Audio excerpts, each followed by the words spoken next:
मूंग दाल और उड़द दाल के मंगोड़े खाए हैं कभी?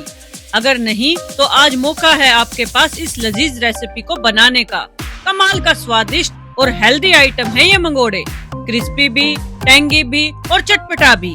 अब नाश्ते में खाओ या दिन की चाय के साथ स्नैक्स में, इसका स्वाद हर समय है सदाबहार। वीडियो को पूरा देखें और स्टेप बाय स्टेप फॉलो करके बनाएं टेस्टी एंड हेल्दी मूंग दाल के मंगोड़े। मीनाक्षी की राम राम जी सारा ने आप सभी का हार्दिक स्वागत है हमारी आपकी रसोई में। तो फटाफट शुरू करते हैं आज की रेसिपी मूंग की दाल के मंगोड़े। तो कैसे बनाएं, क्या होगा मंगोड़े बनाने का तरीका, ये जानने के लिए देखते रहिए हरियाणवी तड़का मेरे साथ। मूंग की दाल के मंगोड़े बनाने के लिए या ली थी मैंने छिलके वाली मूंग की दाल और इसमें डाल ली थी 150 ग्राम तो मूंग की छिलके वाली दाल और 50 ग्राम सफेद वाली, ये दिख रही है ना उड़द दाल। ये मैंने भे दी थी 4-5 घंटे के लिए गर्म पानी के अंदर। ये फूल के ऐसी हो गई। इसका प्रोसेस मैं बताऊंगी मंगोड़े का आपको बाद में कि कैसे पीसनी है। इसके साथ खाई जाती है एक बहुत अच्छी चटनी, बहुत अच्छी क्या टेस्टी चटनी। उसके बिना इसका स्वाद आधा अधूरा है। तो चटनी बनाने के लिए यो लिया है मैंने हरा धनिया, इन्हें मोटा मोटा काट के मिक्सी के जार में डाल लेंगे। चटनी में जो जो चीजें मैं डालूं आपको वही डाल के बनानी है, उसी के साथ ही बहुत शानदार लगते हैं, मजेदार लगते हैं, मतलब इसका स्वाद आ जाएगा आपने बहुत। ये थोड़ी सी आल प्याज है हरी, ये डाल देंगे इसमें। हल्का हल्का प्याज का फ्लेवर आएगा इसमें, बहुत ज्यादा नहीं आएगा। इसमें हम लहसुन नहीं डालेंगे, इसमें डालेंगे हम अदरक 1 इंच टुकड़ा, ये भी मोटा मोटा काट देंगे क्योंकि मिक्सी ना अपने आप पीस देगी। ये काटेंगे हम प्याज इसमें छोटा सा, आधा प्याज लिया है मैंने इसके अंदर। ये लिया है मैंने टमाटर, टमाटर की हल्की हल्की टेंगनेस आएगी इसमें, यानी खट्टापन। मोटे पीस करके मैंने डाल दिया। अब स्पाइसी के लिए मैं इसमें डाल रही हूँ, स्पाइस के लिए हरी मिर्च, इससे तीखा हो जाएगा। तो तीखा आप अपने अनुसार मिर्च इसमें घटा बढ़ा सके हैं। इसमें डालेंगे हम 1 चम्मच जीरा, जीरे का स्वाद इसमें बढ़िया आया करे। थोड़ा सा डालेंगे हम इसमें स्वाद अनुसार नमक, नमक देखो अपने अनुसार। थोड़ा सा डालेंगे इसमें काला नमक, हल्का सा डालेंगे इसमें पानी हम, ताकि चटनी की जो कंसिस्टेंसी है वो बैलेंस रहे। अब इसमें जार का ढक्कन लगा के हम बढ़िया सी पीस लेंगे इसको। तो ये हो गया हमारा एक काम पूरा। अब चलते हैं अपने दूसरे प्रोसेस की ओर। ये जो प्याज बची है ना मेरी 3, इनको मैं बारीक बारीक चॉप कर लूंगी, जो हम मंगोड़े के अंदर डाल लेंगे। तो इसमें पहले तो मैं दाल डाल लूंगी, उस दाल में से 2 चम्मच दाल हमने साबुत निकाल लेनी। क्यों निकाल लेनी है वो मैं आपको बताऊंगी। देखो ये मैं निकाल रही हूँ आपके सामने 2 चम्मच दाल, 3 निकाल लेती हूँ। इस दाल को डाल दूंगी मैं फुली हुई को मिक्सी के जार में। मैंने 2-3 बार अच्छे से धो ली है और इसका वो पानी निकाल दिया जिसमें हमने बेया है। क्या होता है कि दाल में ना एक पाउडर सा होता है और जो उसमें गंदगी जमी रहती है, धूल मिट्टी होती है, वो सब निकल जाती है। धो के ही बें और भीगने के बाद भी उसको 1-2 बार जो है धोएं। इस बात का हमें खास ध्यान रखना है। अब इसमें जाएंगे कुछ मसाले। 1 चम्मच जीरा, 1 चम्मच सौंफ, सौंफ बहुत जरूरी है इसके अंदर। साबुत धनिया, खड़ा धनिया भी बोलते हैं इसको, दाने वाला धनिया 1 चम्मच। इसमें डालेंगे जी हम 1/4 चम्मच हींग, हींग बहुत जरूरी है क्योंकि इसमें उड़द दाल है। स्वाद अनुसार डालेंगे इसमें नमक। ये लिया मैंने बेसन, ये है बाइंडिंग के लिए, इसको भी हम बाद में मिलाएंगे। जो प्याज काटेंगे उसको भी हम बाद में मिलाएंगे। इसमें डालेंगे हल्का सा पानी, बस हल्का सा, देखिए बिल्कुल हल्का सा पानी डाला और जार का ढक्कन लगा के इसको बढ़िया सा दरदरा सा पीस लेंगे। पल्स मोड पे ही पीसेंगे हम इसको।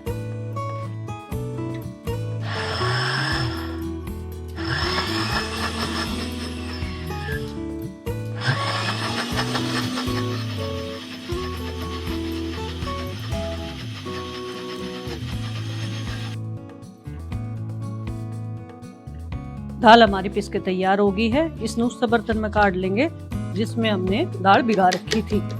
आप दूसरा भी ले सकते हैं, पर कोशिश करते हैं कि भाई कम से कम बर्तन हो। निकल गई है। अब इसमें डाल लेंगे हम थोड़े से मसाले और बाइंडिंग के लिए कुछ चीजें। नमक हमने डाला था, हल्का सा और डाल देते हैं स्वाद अनुसार, अपने स्वाद के अनुसार डालें नमक। ये ले लिया है मैंने 4-5 चम्मच बेसन। तो इसमें जितनी जरूरत होगी उतना बेसन डाल लेंगे हम। इसमें बाइंडिंग का काम करेगा और इसमें चने का बढ़िया स्वाद आएगा। अब इसमें काट लेते हैं हम कुछ कुछ चीजें मंगोड़े बनाने में जो जो चीजें अच्छी लगेंगी हमें। हरी मिर्ची बारीक काटी हुई, स्पाइसी आप जैसा खाते हो, मतलब तीखा आप जैसा खाते हो ना, अपना उसका मिर्च बड़ा घटा सकते हैं।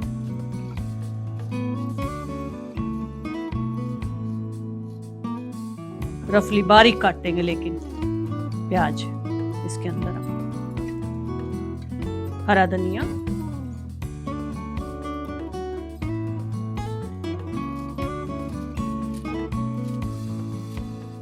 हरे हरे से मंगोड़े बनेंगे ये और बहुत प्रसिद्ध होते हैं। बारिश के दिन हो, सर्दी के मौसम में ना आप ये बना के खाएं। एक तो मूंग की दाल हेल्दी होती है, सबसे बड़ी बात।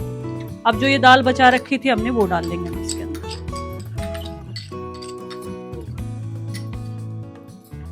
हींग डालेंगे। अच्छा, इसमें सबसे ज्यादा स्वाद आता है किसका? सौंफ का और खड़े धनिये का। तो थोड़ी सी सौंफ और जाएगी इसमें, वो तो पिस गई थी जो हमने डाली थी। थोड़ा सा ये धनिया, हल्की सी लाल मिर्च, देखो तीखा अपने अनुसार, नमक अपने अनुसार डालते हैं, गरम मसाला थोड़ा सा, बस। अब इसमें हम और कुछ नहीं डालेंगे, बस इसकी बाइंडिंग चेक करेंगे हम। पानी तो हमें बिल्कुल नहीं डालना है, इस बात का खास ध्यान रखना है। पीसते वक्त हल्का सा 1-2 चम्मच पानी डाल लें आप इसमें। ना हमने कोई सोडा डालना है, ना कोई इनो डालना है, फर्मेट के लिए हमें कुछ नहीं डालना, क्योंकि ये जो है फूल ले उसके लिए। बेसन और डाल दे रही हूँ मैं इसमें। देखो ये जो इसकी कंसिस्टेंसी है ना, मतलब जो गाढ़ा पतला जो होगा, उसमें थोड़ा सा बेसन कम ज्यादा भी लग सकता है, तो आप अपने अनुसार उसको एडजस्ट कर लें। 1-2 चम्मच बढ़ घट के तो कोई दिक्कत नहीं। ये इस तरह का बन के तैयार हो जाएगा। फाइनली हमारा जो ये मिक्सचर है बढ़िया सा तैयार है। देखिए कंसिस्टेंसी हाथ में लेके दिखाती हूँ। जब हम इसको कढ़ाई में तलेंगे, फ्राई करेंगे, तो इसको ऐसे छोड़ देंगे। तो देख रहे हैं आप, इतना मतलब करड़ा होना चाहिए ये। तब अपने फाइनल प्रोसेस की तरफ, मंगोड़े बनाने की तरफ चलते हैं। मंगोड़े बनाने का तरिया चढ़ा लिया हमने कढ़ाई। कढ़ाई में डाल लिया सरसों का तेल, और सरसों का तेल जो है धुआं उठने तक मैंने गर्म कर लिया है। तो ऐसे ही आप कर लें। अब तैयारी करते हैं हमारे इस मिक्सचर के छोटे छोटे सुंदर सुंदर मंगोड़े बनाने की। अच्छा, हाथ से बनाएंगे इनको तो इनकी अच्छी सी शेप आएगी और साइज भी एक जैसा साइज बनेगा। साइज के बना सकते हैं। अच्छा, सरसों के तेल में इनका असली स्वाद निकल के आता है, यानी कि उसी में स्वादिष्ट बनते हैं। तो एक एक करें, अंगूठे की सहायता से ऐसे थोड़ा सा तेल के ऊपर से छोड़ लें। ऐसा नहीं बिल्कुल टच करके छोड़ दे तो हाथ जल जाएगा, ऐसे करके। तो एक बार में जितने तेल में आप आएंगे उतने डाल देंगे। ये मंगोड़े शादी में, पार्टी में, हर तरह में स्नैक्स में खाए जाते हैं। सर्दी में, बारिश में तो इनका बहुत ही ज्यादा लाजवाब स्वाद आता है। चाय के साथ, कॉफी के साथ, किसी भी के साथ खाओ आप। दही के साथ खाओ, केचप के साथ, चटनी के साथ। चटनी से मुझे याद आया, जो चटनी मैंने शुरू में आपको बनानी बताई थी वो मेरी बनके तैयार हो गई है। तो मैं आपको दिखाऊंगी कि कैसी दरदरी सी चटनी पीसनी है आपको। ये मेरे मंगोड़े डल गए, तो इनको सिकने देंगे। तेल बहुत खोलता हुआ भी गर्म नहीं करना, हमें इस बात का खास ध्यान रखना है। और बनाने सिर्फ सरसों के तेल। तो ये देखिए मेरी चटनी दरदरे से टेक्सचर की बनके तैयार हो गई। तो ऐसी बना के तैयार करें। ऐसे झर ले लें, जारनी भी बोलते हैं कई जगह पे। अब ये हल्के हल्के सिकने शुरू हो गए, तो इनको जो है उलट के हिला के सेकेंगे। मेरा तेल ज्यादा गर्म था तो ना मैंने सिम कर दी थी गैस। अब धीमे धीमे धीमे धीमे से सिकते रहेंगे। जितने धीमे धीमे पे सिकेंगे उतने क्रिस्पी रहेंगे ये। अच्छा, जो दाल, खड़ी खड़ी दाल का टेक्सचर आएगा ना, वो इतना स्वादिष्ट होता है कि पूछो मत। हल्का हल्का दांतों के नीचे आएगा वो, और बहुत ही स्वाद आता है उसका। जैसे जो खड़े मसाले हमने डाले, साबुत मसाले, उनका भी स्वाद इसमें बहुत स्वाद आता है। थोड़ा टाइम लेंगे पेशेंस के साथ, यानी कि आरामदारी तय न सबर की गला पका। सेहत के लिए ना सरसों का तेल बहुत अच्छा रहता है।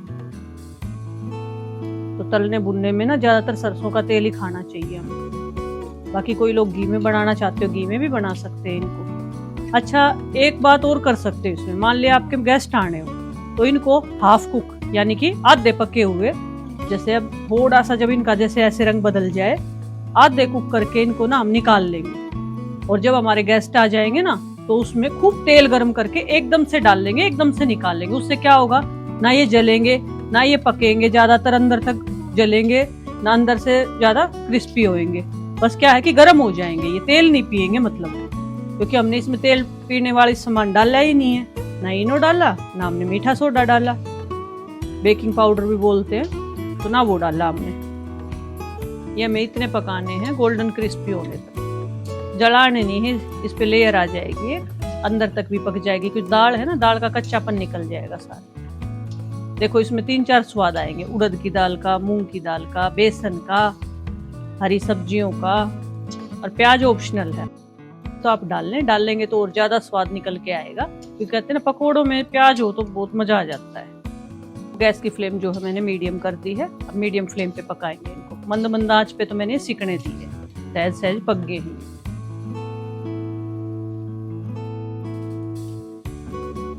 देखिए आवाज आनी शुरू होगी है इनके में क्रिस्पी पने की। गैस की फ्लेम जो है मैं मंदी कर दूंगी और इन्हें हम झाड़ के तेल निकाल लेंगे और उसके बाद एक प्लेट में निकाल लेंगे। आवाज आई ना डलते वक्त भी खनक इनकी, तो इसी तरह बनाए। मेहमान आ जाए, घर में पार्टी करनी हो तो आप ये सर्दी का मजा लेना हो तो चाय बनाएं, कॉफी बनाएं और साथ साथ में ये क्रिस्पी से मंगोड़े बनाएं। अब आपको मैं तोड़ के एक दिखाती हूँ। देखिए अंदर तक सिक रहे हैं और देखो कोई अंदर तेल नहीं है, कुछ नहीं, अच्छी सी जाली बनी है। इस पे चाट मसाला डाल के और अपनी इस बढ़िया वाली चटनी के साथ खाएं, लुत्फ उठाएं, सबको खिलाएं। आपने सीखा कि मूंग की दाल के मंगोड़े क्रिस्पी से घर पे कैसे बनाएं। तो मेरी ऐसी ही रेसिपी देखने के लिए मेरे चैनल को सब्सक्राइब करें, वीडियो को लाइक करें और उन सभी लोगों के साथ शेयर करें जिनको खाना बनाना भी पसंद है और खाना खाना भी पसंद है। और हाँ जी, बेल आइकन का बटन दबाना बिल्कुल ना भूलें। धन्यवाद जी, राम राम जी।